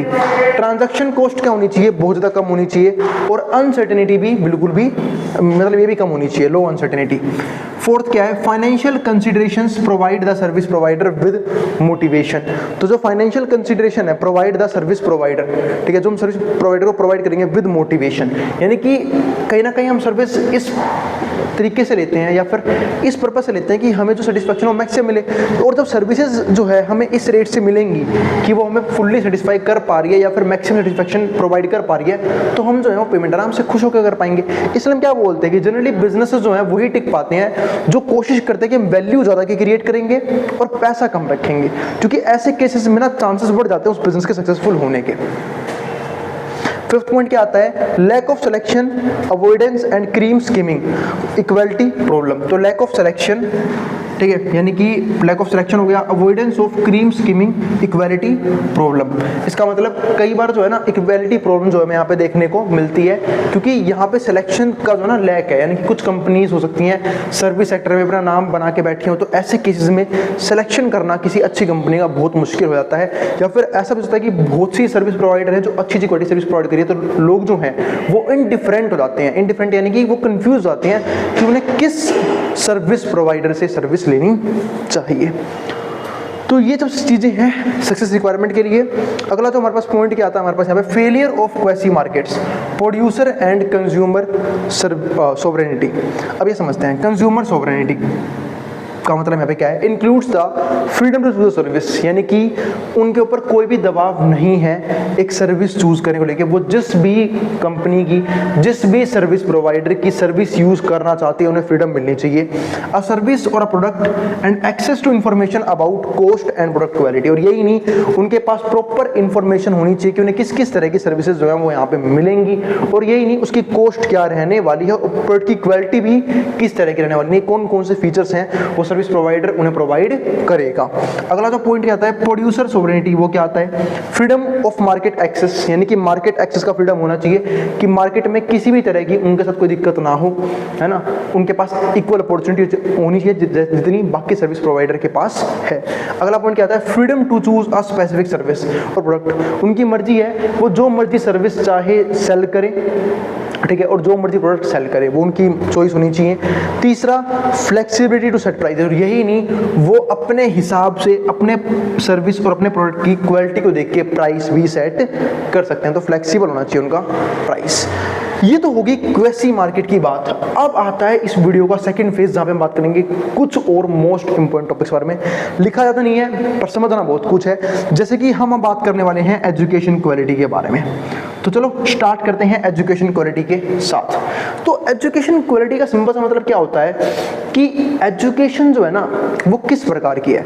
Education सिर्फ क्वालिटी मैटर नहीं करती, क्वांटिटी भी मैटर करती है। जैसे फॉर एग्जांपल जब हम बात करते हैं एजुकेशन क्वालिटी की, हम ये समझते हैं कि किस तरह की एजुकेशन प्रोवाइड की जा रही है, किस तरह का करिकुलम है, कैसी स्टडीज करवाई जा रही है, क्या प्रॉपर तरीके से बच्चों को गाइड किया जा रहा है या नहीं किया जा रहा, क्या प्रॉपर तरीके से बच्चों की प्रॉब्लम सॉल्व हो रही है या नहीं हो रही, इसको हम बोलते हैं एजुकेशन की क्वालिटी। लेकिन जब हम बात करते हैं एजुकेशन की क्वांटिटी, यानी कि सबके पास एक्सेस होना चाहिए एजुकेशन का, जैसे हम बोलते हैं ना एजुकेशन एक्सेसिबल होना चाहिए सबके लिए, चाहे वो बच्चा गरीब का हो चाहे वो बच्चा अमीर का हो, सबके पास इक्वल अपॉर्चुनिटी होनी चाहिए पढ़ाई करने की या फिर सीखने की। इसको हम क्या बोलते हैं, एजुकेशन क्वांटिटी, है ना। ऐसा ना हो कि कई बार बच्चों को बहुत दूर दूर ट्रैवल करना पड़ रहा है सिर्फ स्कूल जाने के लिए, है ना, सिर्फ कॉलेजेस जाने के लिए, यानी कि उनके आसपास ही एक्सेस होना क्या है बहुत जरूरी है, वरना उनके लिए स्टडी करना और मुश्किल हो जाता है। खासकर लड़कियों की हम जब बात करते हैं तो लड़कियों आज के टाइम में भी, जबकि हम मॉडर्न एरा में हैं, लेकिन आज के टाइम में भी लड़कियों को लोग जो है जनरली दूर भेजना पसंद नहीं करते, है ना, पढ़ाई करने के लिए। क्योंकि एक यहाँ पे सिर्फ मैं पेरेंट्स की दिक्कत नहीं मानता, एक दिक्कत सोशल स्ट्रक्चर इस तरह का बना हुआ है ना, कि हमारे आसपास कुछ इंसान के रूप में जानवर रह रहे हैं, जिसके चक्कर में भी लोग जो है अपनी बेटियों को बाहर भेजने में, अपनी फीमेल्स को बाहर भेजने में अनसेफ करते हैं, अनसेफ फील करते हैं। तो बिल्कुल सही बात है, उनके लिए भी डर जो है काफ़ी इंपॉर्टेंट है, क्योंकि हम हर दिन ऐसे केसेस सुनते हैं जो शायद हमें नहीं सुनने चाहिए, जो शायद नहीं होने चाहिए। वो सिर्फ होता है हमारे कंट्री का बेकार लॉ एंड ऑर्डर की वजह से, जहाँ पे चीज़ों की कोई सुनवाई नहीं होती। इसके ऊपर तो मैं सबसे घटिया मानता हूँ अपने देश का लॉ एंड ऑर्डर, बिल्कुल स्लो लॉ एंड ऑर्डर है, यूनिक, क्योंकि लोगों के अंदर खौफ ही नहीं है लॉ को लेके। लोगों को पता है क्राइम करेंगे बच जाएंगे, केस चलेगा बहुत लंबा चलेगा, ठीक है, एग्जीक्यूशन है ही नहीं बिल्कुल इमीडिएट इफेक्ट पे। अगर ऐसा होना शुरू हो जाए तो मेरे हिसाब से एक को आप मारोगे, एक को आप परेशान करोगे, एक क्रिमिनल को टॉर्चर करोगे, 10 क्रिमिनल अपने आप ही यहाँ से हमारे सोशल लेवल से गायब हो जाएंगे। खौफ इतना हो जाएगा लोगों के अंदर, लेकिन ऐसा होता नहीं है। तो मैं यहाँ पे बात करूँ एजुकेशन क्वालिटी की, तो कहीं ना कहीं क्वांटिटी जो है ना वो भी बढ़नी बहुत जरूरी है, यानी कि सबके आसपास स्कूल्स हो, यूनिवर्सिटीज़ हो, ठीक है, मतलब प्रॉपर तरीके से ना एजुकेशन की क्वांटिटी में भी कमी नहीं आनी चाहिए, ताकि हर जो पर्सन पढ़ना चाहता है उसके पास एक्सेस होना चाहिए एजुकेशन का। वैसे तो अब ऑनलाइन एजुकेशन सिस्टम भी आ गया है ना, कि जिसकी वजह से लोग जो है वो कहीं भी बैठे किसी भी कॉलेज से अपनी एजुकेशन हासिल कर सकते हैं, और यही नहीं सर्टिफिकेट्स भी हासिल कर सकते हैं। तो ये एक चीज़ मैं मानता हूँ कि इस मॉडर्न एरा में अच्छी हो रही है कि लोग घर बैठे बैठे ही अपने आप को एजुकेट कर पा रहे हैं। तो ये तो हमने बात कर ली एजुकेशन क्वालिटी की और क्वांटिटी की। इसके अलावा कुछ और चीज़ें हैं जो एजुकेशन क्वालिटी को अफेक्ट करते हैं। अब बात है भाई हम एजुकेशन बोलते हैं, एजुकेशन इतना इंपॉर्टेंट है क्यों? कुछ पॉइंट समझते हैं। पहला, एक अच्छा वर्कफोर्स बनने के लिए, क्योंकि मेरा मानना ऐसा है, और मेरा क्या मानना, सबका मानना ऐसा है कि जो लोग नॉलेजेबल होते हैं, जिनके पास प्रॉपर एजुकेशन होती है, जिनका माइंड पढ़ने में चलता है, मेरे हिसाब से उनके तरफ लर्निंग फेज आ चुका है, वो फोकस करना जानते हैं, तो वो कहीं ना कहीं किसी भी इंडस्ट्री में जाके कोई भी बढ़िया से बढ़िया काम जो है वो सीख सकते हैं, और यही नहीं उसे इम्प्लीमेंट करके वहाँ से इनकम भी जनरेट कर सकते हैं।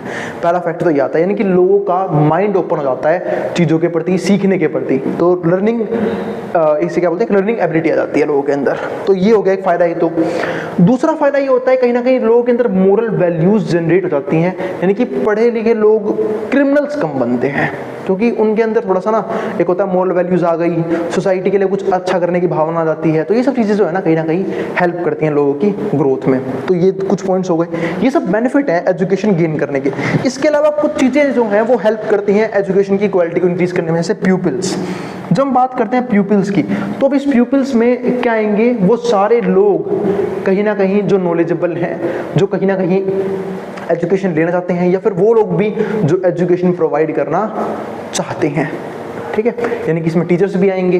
और मेरा मानना यह है कि जो एजुकेशन प्रोवाइडर्स हैं यहाँ पे, उनको जरूरत है अच्छे स्किल्स की। अच्छे स्किल्स की क्या, कि उन्होंने सीख रखा हो कि बच्चों को किस तरीके से चीज़ें रिप्रेजेंट करनी है, किस तरीके से चीज़ों को पढ़ाना है। बहुत सी चीज़ों पे ना एजुकेशन रिलाई करता है। अब जैसे फॉर एग्जाम्पल, जब एक टीचर अच्छे तरीके से पढ़ाएगा, ठीक है, या फिर अच्छे तरीके से चीज़ों को एक्सप्लेन करेगा, मजाक मस्ती बच्चों के साथ चीज़ों को एक्सप्लेन करेगा, ताकि बच्चे जो है जल्दी रिलेट कर पाए उस चीज़ से, अच्छे एग्जाम्पल्स यूज़ करेगा, तो कहीं ना कहीं सब अच्छे गुण होते हैं एक अच्छा टीचर बनने के।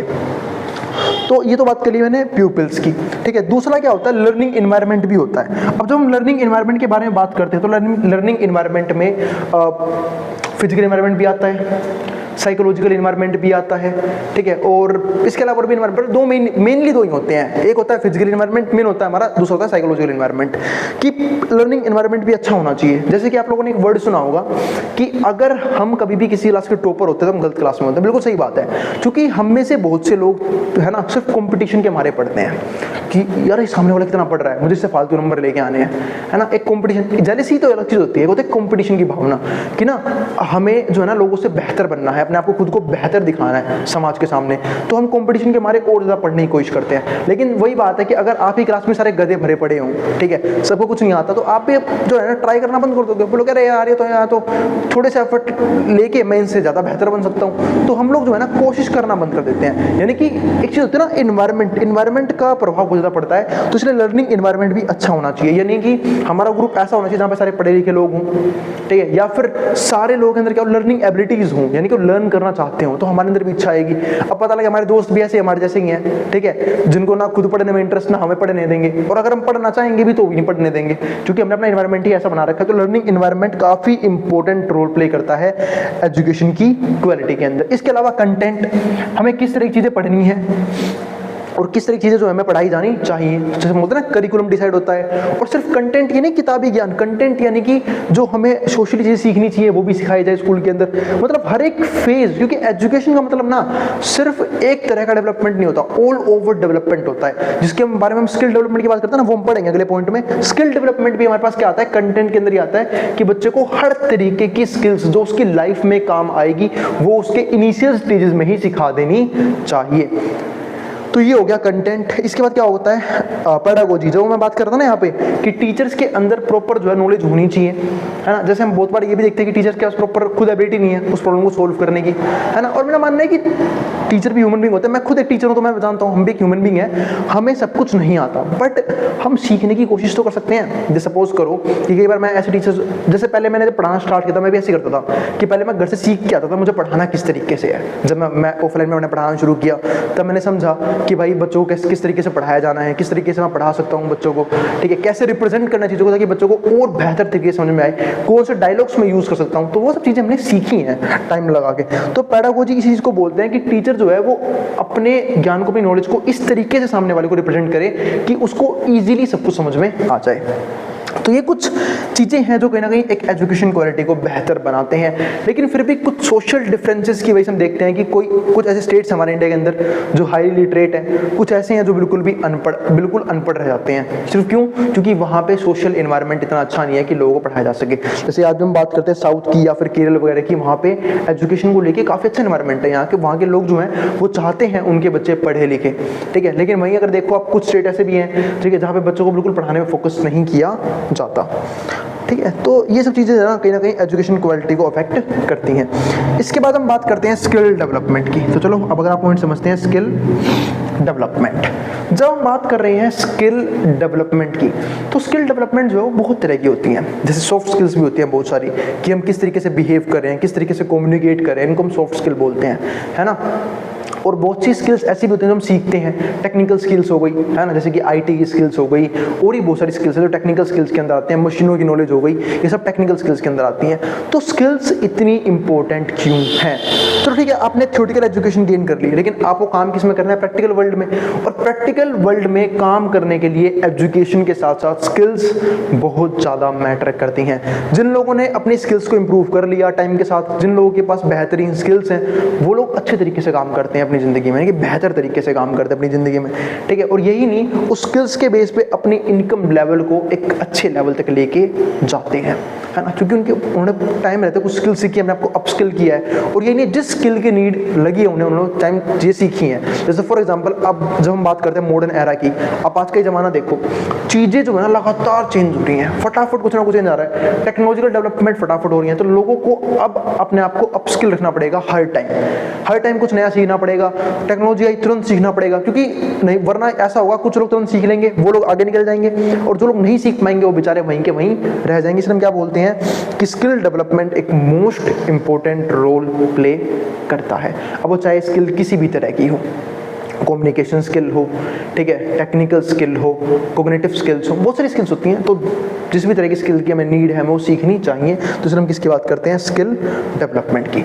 अभी भी कुछ चीज़ें बाकी हैं, जैसे कि टेक्निकल एजुकेशन में और वोकेशनल एजुकेशन में क्या डिफरेंसेस हैं, वो हम डिस्कस करेंगे अगले टॉपिक में। आज हम फिर से देखने वाले एक और topic, technical and vocational education, ठीक है।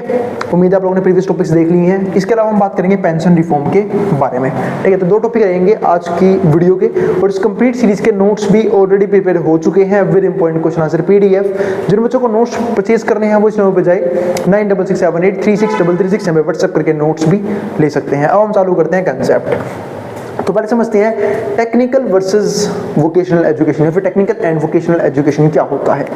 तो जब भी हम बात करते हैं किताबी ज्ञान के साथ कुछ ट्रेनिंग देने की, चाहे वो छोटे बच्चे हों, चाहे वो हायर स्टडीज़ कर रहे हो उनको, चाहे वो सेकेंडरी उसमें हो। तो जब हम प्रैक्टिकल नॉलेज की बात करते हैं तो हम क्या बोलते हैं, वोकेशनल एजुकेशन बोलते हैं। क्यों? क्योंकि हम सब जानते हैं वोकेशनल एजुकेशन मोस्ट इंपॉर्टेंट है, यानी कि वोकेशनल एजुकेशन में जहाँ के हम चीज़ सिखाते हैं क्रिएटिव लर्निंग्स कैसे की जाती हैं या फिर स्किल्स कैसी सीखी जा सकती हैं। तो जब हम उन चीज़ों पर बात करते हैं तो कहीं ना कहीं हम एक पर्सन को एबल बनाते हैं कि फ्यूचर में वो कहीं ना कहीं जॉब वगैरह कर पाए, यानी कि अपने पैरों पे खड़ा हो पाए, फाइनेंशियल स्टेबल हो पाए। उन चीज़ों के लिए जो वोकेशनल एजुकेशन है वो मोस्ट इंपॉर्टेंट पार्ट है, फिर मोस्ट इंपॉर्टेंट रोल प्ले करता है। तो वोकेशनल एजुकेशन एंड ट्रेनिंग, जिसको हम क्या बोलते हैं, VET बोलते हैं, है ना, vocational education and training refers to skill based curriculum, जहाँ पे हम बात करके क्या करते हैं, स्किल बेस्ड करिकुलम की, जहाँ पे हम स्किल सिखाने की बात करते हैं, स्किल्स की बात होती है सिर्फ और सिर्फ, दैट कंसंट्रेट और सर्टेन ट्रेड्स, जो कहीं ना कहीं कंसंट्रेट करता है कुछ सर्टेन ट्रेड्स के ऊपर, and impart the practical skills, जहाँ पे प्रैक्टिकल स्किल्स की बात करते हैं, कुछ पर्टिकुलर ट्रेड्स की बात करते हैं, necessary for people to engage in particular activity, उन लोगों के लिए जो कहीं ना कहीं किसी ना किसी पर्टिकुलर एक्टिविटी में एंगेज हैं। जैसे हम बात करते हैं ITI, है ना, IIT की बात नहीं कर रहा, IIT तो है ही अलग, इंजीनियरिंग का अलग हब है, लेकिन जब हम बात करते हैं ITI की, तो ITI भी तो एक तरह का ऐसा ही इंस्टीट्यूट है जो कहीं ना कहीं ऐसे पर्सनस को जो पढ़ लिख नहीं पाए अच्छे से, फिर जो पढ़ना नहीं चाहते, जो जल्दी जल्दी स्किल सीखना चाहते हैं, यानी कि हाथ के काम सीखना चाहते हैं, तो उनको ट्रेड से भेजा जाता है ताकि उन्हें वो पर्टिकुलर स्किल आ पाए और उस पर्टिकुलर स्किल के बेस पे क्या कर पाएंगे, वो जॉब्स वगैरह कर पाएंगे। तो द VET हमारा क्या हो गया यहाँ पे, vocational education training programmes in India are design to increase employment. इनका काम क्या होता है कि वो कहीं ना कहीं इंक्रीज कर सकते हैं employment prospects and provide the necessary training, और यही नहीं, ट्रेनिंग भी प्रोवाइड की जा सकती है, and self employment especially in rural and unorganised sector, खासकर उन एरियाज में जो रूरल एरियाज हैं, है ना, क्योंकि अर्बन में तो इंडस्ट्रियलाइजेशन काफ़ी बढ़िया लेवल पे हो रखी है। अगर हम अपने कंट्री इंडिया की बात करते हैं तो इंडिया में क्या है, अर्बन एरियाज में इंडस्ट्रीज की कोई भी कमी नहीं है, सर्विस सेक्टर की कोई भी कमी नहीं है, दिक्कत किसकी है, प्राइमरी सेक्टर की। तो वो उसकी तो दिक्कत नहीं, क्योंकि जब सबसे ज़्यादा लोग ही इन्वॉल्व हैं सेकेंडरी सेक्टर में और टर्शियरी सेक्टर में अर्बन सिटीज़ के अंदर, तो फिर वहाँ पे एग्रीकल्चर की हम बात ही नहीं करते। लेकिन जब हम बात करते हैं ग्रामीण इलाकों की, यानी कि रूरल एरियाज़ की, तो वहाँ पर मेन कमी किसकी होती है, जॉब्स की, क्योंकि वहाँ पर इंडस्ट्रीज़ नहीं है, सर्विस सेक्टर इतनी फेमस नहीं है, सिर्फ वहाँ पे साधन क्या होता है, या तो एग्रीकल्चर या अनऑर्गेनाइज सेक्टर, या फिर हम बात करते हैं किसकी, वहाँ पे किसी भी तरह के और कामों की, या फिर सेल्फ एम्प्लॉयमेंट की बात करते हैं, हाँ मेनली सेल्फ एम्प्लॉयमेंट की। तो वहाँ पे कुछ ही चीज़ें हैं जो खुली हुई हैं, कुछ ही दरवाजे हैं जहाँ पे लोग जॉब्स कर सकते हैं। इसीलिए जो ज़्यादातर लोग हैं ना वो शहरों की तरफ भागते हैं, क्योंकि वहाँ पे अपॉर्चुनिटीज़ ज़्यादा है जॉब करने की, है ना, तो इससे लोग जो है अर्बन सिटीज़ में आते हैं। तो इसलिए गवर्नमेंट ने क्या सोचा कि कुछ ना कुछ हमें वोकेशनल एजुकेशन इस तरह का रखना चाहिए ताकि जो रूरल एरियाज हैं उन्हें भी हम जॉब एम्प्लॉयमेंट प्रोवाइड कर सके, या तो वो सेल्फ एम्प्लॉयड के तौर पे काम कर सके, या फिर वो काम कर सके किसी भी अनऑर्गेनाइज सेक्टर में, तो कहीं ना कहीं वो अपनी लिए यहाँ पे आजीविका यानी कि लिवलीहुड जनरेट कर सकते हैं, इनकम जनरेट कर सकते हैं। अब समझते हैं अगला पार्ट। तो several problems in the operation of the scheme such as, तो इसके लिए ऐसा नहीं है कि स्कीम्स नहीं चलाई गई, बहुत सी स्कीम्स चलाई गई है ना। इंडिया में वोकेशनल ट्रेनिंग को लेके, वोकेशनल एजुकेशन को लेके बहुत सी स्कीम्स चलाई गई, उन्हें फंड भी किया गया, प्रॉपर इंफ्रास्ट्रक्चर तैयार किया गया कि कैसे लोगों को ट्रेन करना है, कैसे लोगों को वोकेशनल एजुकेशन देनी है, कैसे लोगों को स्किल्स सिखानी है, इन सब के ऊपर काम किया गया। लेकिन कुछ प्रॉब्लम्स आई, उन प्रॉब्लम्स को हम एक करके डिस्कस करते हैं। ऐसी कौन सी प्रॉब्लम्स हैं जिनकी वजह से स्कीम्स में फेल हुई। और यहाँ पे जब आप पढ़ोगे इस टॉपिक को कंप्लीटली, तो आप बुक्स में ये भी देखोगे कि यहाँ पे सिर्फ इंडिया के बारे में बात नहीं की गई है, ऑल ओवर द वर्ल्ड यानी कि ग्लोबली लोग कैसे वोकेशनल एजुकेशन प्रोवाइड कर रहे हैं अपनी अपनी कंट्रीज के अंदर, उन सब के ऊपर भी हमने अलग अलग स्कीम के बारे में बात कर रखी है। लेकिन मेन चीज इतनी थी कि वोकेशनल एजुकेशन होता क्या है, अब कौन कौन सी स्कीम चलाई गई और वो स्कीम्स जो है इतनी ज़्यादा फेल क्यों हुई। क्योंकि आज भी हम देखते हैं इंडिया के अंदर ज़्यादातर लोगों को दिक्कत किस में है, लैक किस में है, स्किल्स में है। लोगों के पास प्रॉपर स्किल्स ही नहीं है। अब वो स्किल्स ना होने के कुछ ये कारण है हमारे पास, वो स्कीम्स फिर होने के कुछ ये कारण है। पहला कारण क्या आता है हमारे पास यहाँ पे, low priority according to vocational education, यानी कि हम कहीं ना कहीं इतनी प्रायोरिटी नहीं देते वोकेशनल एजुकेशन को, यानी कि किताबी ज्ञान को तो सब प्रायोरिटी दे रहे हैं लेकिन स्किल्स को कोई भी प्रायोरिटी नहीं दे रहा। तो ये एक मेन प्रॉब्लम आई जिसकी वजह से वो स्कीम्स फेल हो गई। सिंपल सी बात है, अगर गवर्नमेंट कोई भी स्कीम लॉन्च कर रही है, लोग उसमें पार्टिसिपेट ही नहीं कर रहे, लोग उसके अंदर अपने आप को देख ही नहीं पा रहे, मतलब लोग जा ही नहीं रहे उस स्कीम्स की तरफ, तो गवर्नमेंट उस स्कीम बंद कर देगी क्योंकि स्कीम फेल हो जाएगी एक तरह से, क्योंकि जिनके लिए बनाई गई थी वो इंटरेस्टेड ही नहीं है उस स्कीम की तरफ। दूसरा पॉइंट क्या आया, lack of coordination among different government departments, ये भी प्रॉब्लम है। अब मान लो सेंट्रल गवर्नमेंट ने कोई स्कीम लॉन्च कर दी, लेकिन स्टेट गवर्नमेंट मानने को तैयार नहीं है, वो कहीं ना कहीं कोऑर्डिनेट ही नहीं कर रही किनके साथ, सेंट्रल गवर्नमेंट के साथ, तो क्या वो स्कीम कामयाब हो पाएगी? वो स्कीम कामयाब नहीं हो पाएगी। तो ये भी एक मेजर इशू बनता है स्कीम्स की फेलियर की तरफ। तो lack of coordination among different government departments. तीसरा पॉइंट जो बनता है वो क्या बनता है हमारे पास यहाँ पे, quality of teachers and training. अब क्वालिटी भी डिपेंड करती है। अब मान लो कि गवर्नमेंट ने कोई स्कीम चला दी, भाई हम लोगों को पर्टिकुलर स्किल सिखाएंगे, सपोज करो लोगों को कपड़े बनाना वगैरह सिखाना है, टेलरिंग सिखानी है, टेक्सटाइल इंडस्ट्री के बारे में सिखाना है, फिर किसी मशीन्स के बारे में सिखाना है, लेकिन वहाँ पे प्रॉपर टीचर्स नहीं है, प्रॉपर इंस्ट्रक्टर्स नहीं है जो उन्हें प्रॉपर तरीके से बता पाए कि कौन सी चीज़ किस प्रकार से काम करती है, या फिर वो सिखाना ही नहीं चाहते, यानी कि ट्रेनिंग और जो टीचर्स है दोनों क्या है, पुअर क्वालिटी के हैं। तो ऐसे केसेस में भी लोग जो है वो डीमोटिवेट हो जाते हैं और लोग कहीं ना कहीं उस स्कीम से बाहर आ जाते हैं क्योंकि उन्हें उसका कोई फायदा नजर नहीं आ रहा होता। तो ये भी एक दिक्कत है, quality of teachers and training. Fourth point हमारे पास यहाँ पे क्या आता है, lack of financial resources. Financial resources का लैक, कि कई बार गवर्नमेंट के पास खुद इतना पैसा नहीं होता कि गवर्नमेंट उन स्कीम्स को लगातार फंड कर पाए, लगातार जारी रख पाए। तो ऐसे किस्से में गवर्नमेंट जो है लैक ऑफ फंड की वजह से, लैक ऑफ फाइनेंशियल रिसोर्स की वजह से उन स्कीम्स को बंद कर देती है। तो ये भी एक कारण बन सकता है। फिफ्थ पॉइंट और आखिरी पॉइंट क्या है, lack of integration with various levels of school education.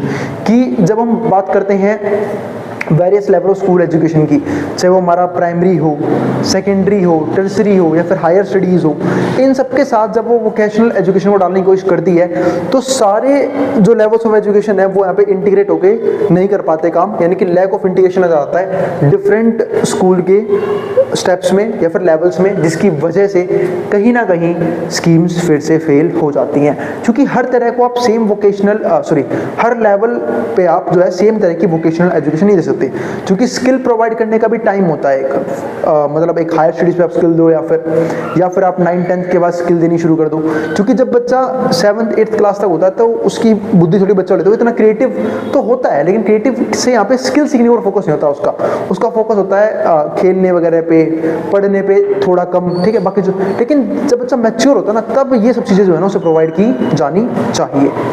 ठीक है, तो ये हमारे यहाँ पे एक पॉइंट आया।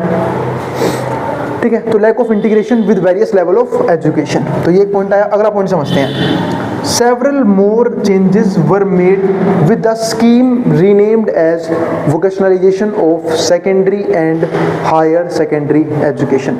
अब यहाँ पे कुछ और चेंजेस आते हैं, were made to scheme rename and vocationalization। जब हम बात करते हैं vocationalization की, वो भी सेकेंडरी और हायर सेकेंडरी एजुकेशन, तो कुछ मोर चेंजेस कौन कौन से। पहला पॉइंट क्या है यहाँ पे, implementing the national vocational education qualification framework, ये है हमारा NVEQF। ठीक है, तो ये हमारे पास एक स्कीम मान लो अब यहाँ पे कि जहाँ पे इम्प्लीमेंट करने की कोशिश की गई थी national vocational education qualification framework and cooperating with industry sector skill councils for training certification and assessment, जहाँ पे इस बात का ध्यान रखा है कि हम जो है लोगों को ट्रेन करेंगे। और यही नहीं, इन ऑर्गेनाइजेशन का कोऑपरेशन होता था किन के साथ, प्राइवेट सेक्टर के साथ या फिर इंडस्ट्रीज के साथ, कि जिन भी लोगों को हम स्किल्स प्रोवाइड कर रहे हैं उन्हें प्लेसमेंट भी तो देनी पड़ेगी ना, तो उनको जॉब प्लेसमेंट कैसे लगवाएंगे, जिसको हम बोलते हैं ना कि कॉलेजेस में, बहुत सारे कॉलेजेस में कैंपस प्लेसमेंट होता है, ऐसे जॉब प्लेसमेंट होती हैं, तो उनके लिए जो है ना पे कोऑपरेट भी करते थे ये लोग एंड सर्टिफिकेशन भी देते थे कि भाई हाँ ये पर्सन सर्टिफाइड है, इस पर्सन ने पर्टिकुलर स्किल जो है पूरी तरीके से सीख ली है, अब आप इसको स्किल के बेस पर जॉब दे सकते हो या फिर असेसमेंट।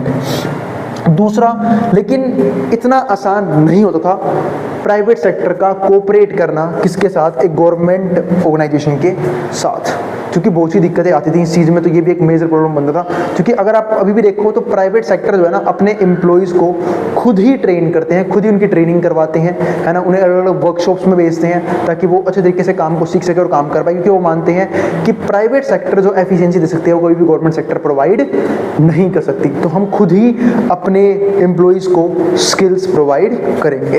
तो ये आया पॉइंट हमारे पास एक। दूसरा क्या आया, changes in the pattern of funding. अब चेंजेस किसमें हुए, pattern of funding, sharing between centre and states, कि जो सेंटर और स्टेट्स है वहाँ पे जो फंडिंग होती थी उसमें कुछ मेजर चेंजेस किए गए, यानी कि जो पैसा है वो किस तरीके से देना है वो सब चीज़ें यहाँ पे देखी गई, तो इसके पैटर्न में चेंज किया गया। तो ये एक इंपॉर्टेंट चैलेंज बना। तीसरा पॉइंट क्या बना, introduction to vocational education at secondary level. Secondary level पे भी, सेकेंडरी लेवल कौन सा होता है, 9th से ऊपर क्लास को जो हम बोलते हैं, 9th या 9th से ऊपर, ठीक है, उनको हम क्या बोलते हैं, सेकेंडरी लेवल। तो वहाँ पे भी वोकेशनल एजुकेशन को जारी कर दिया गया था कि अब वहाँ पे भी लोगों को वोकेशनल एजुकेशन प्रोवाइड की जाएगी। इसके अलावा फोर्थ पॉइंट क्या बनता है, identification and implementation of demand driven modular. तो जो आइडेंटिफिकेशन है और इम्प्लीमेंटेशन है, किसकी इम्प्लीमेंटेशन है, of demand driven modular vocational courses in conjunction with industry और एम्प्लॉयर्स, कि जिस तरह की इंडस्ट्रीज को और एम्प्लॉयर्स को लोगों की जरूरत है, आपको वैसी ही ट्रेनिंग प्रोवाइड करनी है, वैसे ही एम्प्लॉयज को उनको प्रोवाइड करना है, ठीक है। अगर मान लो सिंपल सी बात ये है कि ये जो गवर्नमेंट की स्कीम्स हैं, अगर वो ट्रेनिंग दे रही है किसी पर्टिकुलर चीज़ की, लेकिन उसकी इकोनॉमी के अंदर डिमांड ही नहीं है किसी भी सेक्टर में, तो क्या फ़ायदा है ऐसी ट्रेनिंग देने का, क्या फ़ायदे ऐसी स्किल्स को प्रोवाइड करने का। तो इसलिए यहाँ पे भी गवर्नमेंट जो कहीं लैक कर दी थी। हमेशा गवर्नमेंट को इन चीज़ों का ध्यान रखना चाहिए कि अगर वो कोई स्कीम्स लेके आ रही है, किसी स्किल्स को प्रोवाइड कर रही है, तो उस स्किल्स की इकोनॉमी में डिमांड भी होनी चाहिए ना। जब हम पर्टिकुलर कोई कोर्स करते हैं या फिर कोई स्किल सीखते हैं, हम ये सोच के सीखते हैं ना कि उसकी इकोनॉमी में डिमांड क्या है, या फिर हम एक कंसेप्ट सीखते हैं एजुकेशन के अंदर भी, ROI, रिटर्न ऑन इन्वेस्टमेंट, कि हम जो टाइम इन्वेस्ट कर रहे हैं, हम जो पैसा इन्वेस्ट कर रहे हैं किसी भी स्किल को सीखने के पीछे, तो उसका फ़ायदा हमें कितना मिलने वाला है, वो इस पॉइंट के अंदर हमारे पास यहाँ पे आता है। अब यहाँ पे कुछ चीज़ें हैं वो समझ लेते हैं। ये तो हो गए सारे पॉइंट्स टेक्निकल और वोकेशनल एजुकेशन के। अब थोड़ा सा बात करते हैं पेंशन्स के बारे में। तो पहला पॉइंट क्या है, यूनिवर्सल बेसिक इनकम। अब ये UBI है। यूनिवर्सल बेसिक इनकम का मतलब क्या है कि कई बार आपने देखा होगा जो गवर्नमेंट है ना, वो लोगों को फ्री में पैसा प्रोवाइड करती है इलेक्शंस के टाइम पे। जैसे आप देखो, या तो फ्री में पैसा प्रोवाइड कर रही है, ठीक है, या फिर इन काइंड बहुत सी सर्विसेज प्रोवाइड करती है, वो भी free of cost. For example rationing system है, ठीक है, पैसा बांटना है खासकर इलेक्शंस के टाइम पे, या फिर और भी बहुत से तरीके हैं जब गवर्नमेंट जो है लोगों को बेसिक नीड्स के लिए पैसा प्रोवाइड करती है अलग अलग चीज़ों के, अलग अलग चैनल्स के थ्रू। लेकिन अब एक चीज़ यहाँ पे हम ये समझते हैं, क्या ये सब चीज़ें ठीक है? बिल्कुल ठीक नहीं। क्यों? क्योंकि इकोनॉमी में गवर्नमेंट का काम क्या होता है कि लोगों को ये कैसे सिखाया जाए, लोगों को इतना एबल बनाया जाए कि कहीं ना कहीं लोग जो है वो अपनी इनकम खुद जनरेट करें। लेकिन गवर्नमेंट जो है वो लोगों को एडिक्ट बना रही है किस चीज़ को, कि भाई फ्री में पैसा लो, आपको बेसिक नीड्स हम प्रोवाइड कर रहे हैं, आपको खाने के लिए राशन हम प्रोवाइड कर रहे हैं, जो कि होता कुछ भी नहीं है उस राशन से, ठीक है, एक तो बेकार क्वालिटी का, बैड क्वालिटी का, लेकिन फिर भी।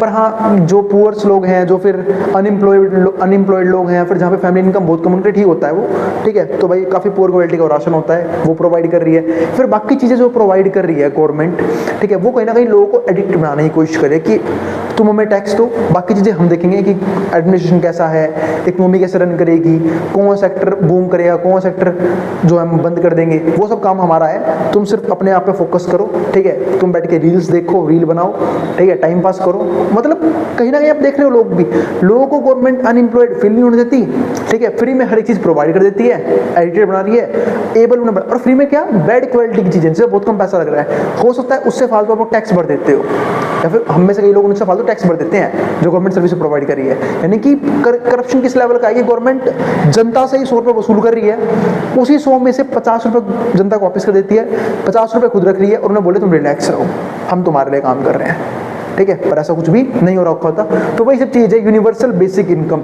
यानी कि लोगों की बेसिक इनकम को उठाने के लिए, खासकर जो अनएम्प्लॉयड वगैरह हैं उनकी बेसिक इनकम उठाने के लिए गवर्नमेंट उन्हें बहुत से तरह के रिवेन्यूज़, बहुत से तरह की चीज़ें जो हैं एक तरह से परचेज करके देती है, या फिर परचेज कर देगी, या फिर खुद पैसे प्रोवाइड कर देगी ताकि वो लोग वो चीज़ें खरीद पाएँ। तो इसी को यहाँ पे क्या बोलते हैं, यूनिवर्सल बेसिक इनकम, जिसको बहुत सी इकोनॉमीज़ ने क्रिटिसाइज भी किया, बहुत सी इकोनॉमिस्ट ने क्रिटिसाइज भी किया, और ऐसा सिर्फ एक कंट्री में नहीं है, बहुत सी कंट्री में है। अब यहीं पर अगला पॉइंट जो है ना वो थोड़ा सा इससे मिलता जुलता है, पर समझेंगे क्या फ़र्क है, टारगेटिंग वर्सेज यूनिवर्सल यूनिवर्सलिज्म। अब टारगेटिंग वर्सेस यूनिवर्सलिज्म का मतलब क्या है कि आप सबको पैसा प्रोवाइड मत करो, जिनको एक्चुअल में नीड है उस रिसोर्स की। फॉर एग्जांपल जब हम बात करते हैं राशनिंग सिस्टम की, तो किसको मिलना चाहिए? जिसको सही में एक्चुअल में नीड है, जिसके घर में इतना पैसा भी नहीं है कि वो लोग अनाज खरीद पाएं या फिर बाहर के रेट पे अनाज वगैरह खरीद पाएं, ठीक है, तो उनको प्रोवाइड होना चाहिए। लेकिन नहीं, या तो अमीर अमीर लोग राशन लेके चले जाते हैं। तो यानी कि जिनको नीड है, जो टारगेटिंग पीपल्स हैं, आप सिर्फ उनको रिसोर्सेज प्रोवाइड करो, उनको पैसा प्रोवाइड करो। जैसे सपोज करो गवर्नमेंट अलग तरह के पेंशन देती है, विडो पेंशन हो गया, ठीक है, ओल्ड एज पेंशन हो गया, रिटायरमेंट पेंशन हो गया, ये बहुत सी तरह की गवर्नमेंट जो पेंशन प्रोवाइड करती है। लेकिन किन को प्रोवाइड होना चाहिए? टारगेटिंग पीपल्स को, है ना, यानी कि जो सही में इतने वीक हैं, ठीक है, इतने डिसेबल हैं, जो इनकम जनरेट नहीं कर पाएंगे, ठीक है, जिनके बस की नहीं इनकम जनरेट करना, ठीक है, जो चाहे तो भी नहीं कर सकते, तो ऐसे लोग जो है ना टारगेट के अंदर आने चाहिए, ना कि सबको प्रोवाइड कर दो और सबको एडिक्टेड बना दो। क्योंकि आजकल आप देख रहे होगे इलेक्शंस में ना मेन मुद्दा भी यही होता है कि गवर्नमेंट कौन कितना पैसा बांट रहा है। और जब दिल्ली की गवर्नमेंट की बात हुई तो दिल्ली की गवर्नमेंट दोनों ही लगे हुए हैं, चाहे वो हमारे केजरीवाल साहब हो, चाहे वो हमारे मोदी जी हों, दोनों के दोनों लगे हुए हैं कि भाई कौन फ्री में पैसा बांटेगा। गवर्नमेंट कौन सी गवर्नमेंट फ्री में पैसा बांटेगी, खासकर फीमेल्स को, ठीक है, किसी एक सेक्टर पर ज़्यादा ध्यान दिया जा रहा है। वैसे वो पैसा मिलता नहीं है, सबको पता है ना, वो पैसा केजरीवाल प्रोवाइड कर सकता, ठीक है, ना ही वो पैसा जो हमारे मोदी जी हैं वो प्रोवाइड कर सकते हैं। मतलब कोई भी प्रोवाइड कर नहीं पाएंगे। उसकी एक मेन रीज़न है। रीज़न क्यों है भाई? वो पैसा तुम किस हक से बोल रहे हो तुम प्रोवाइड कर देंगे? तुम्हारा पैसा है, तुमने कमाया हुआ पैसा, जनता का पैसा है, ठीक है, टैक्स के थ्रू आया है, तुम उसको यूज़ करते हो इलेक्शंस में। कैंपेनिंग तो लेवल पे होती है इलेक्शंस के अंदर, लेकिन ये लोग पैसा बांटने का भी क्या होता है, एक तरीका बन गया इन लोगों का कि भाई ये अगर आप करोगे तो आपको क्या मिलेंगे? वोट्स मिलेंगे, ठीक है। और जनता भी इतनी अंधी है, पता नहीं कौन से एजुकेशन लेके बैठे हैं कि इन्हें लगता है कि ये फैसिलिटीज़ जो हैं वो गवर्नमेंट ने प्रोवाइड करेगी, हम गवर्नमेंट को क्या कर देंगे? वोट दे देते हैं। अरे भाई फ्री की इलेक्ट्रिसिटी कितने की आती है? फ्री का वाटर कितने का आता है? अगर मैं बात करूँ तो कितना इलेक्ट्रिसिटी बिल आता है फ्री का? 200 यूनिट कितना बिजली बिल आ जाएगा महीने का? 200, 250, 500, ठीक है। उससे कई गुना फालतू टैक्स, मतलब गवर्नमेंट दूसरे रिसोर्स पर टैक्स लगा के पैसा कलेक्ट कर लेती है। क्योंकि आप खुद, सबके पास दिमाग, खुद ये सोच सकते हो भाई गवर्नमेंट का पैसा कहाँ से आता है? हमारे टैक्स के थ्रू। और जब टैक्स के थ्रू हमारा पैसा जा रहा है गवर्नमेंट के पास, तो कहीं ना कहीं गवर्नमेंट अगर कोई चीज़ फ्री में प्रोवाइड कर रही है तो दूसरी जगह से उस पैसे को निकाल भी रही है हमारी जेब से। तो ये सब चीज़ें हैं। तो टारगेटिंग पीपल्स को जो है वो पेंशन वगैरह मिलने चाहिए, ठीक है। बाकी लोगों को खामखा एडिट बनाना नहीं चाहिए। तो ये 2 पॉइंट का मतलब ये था।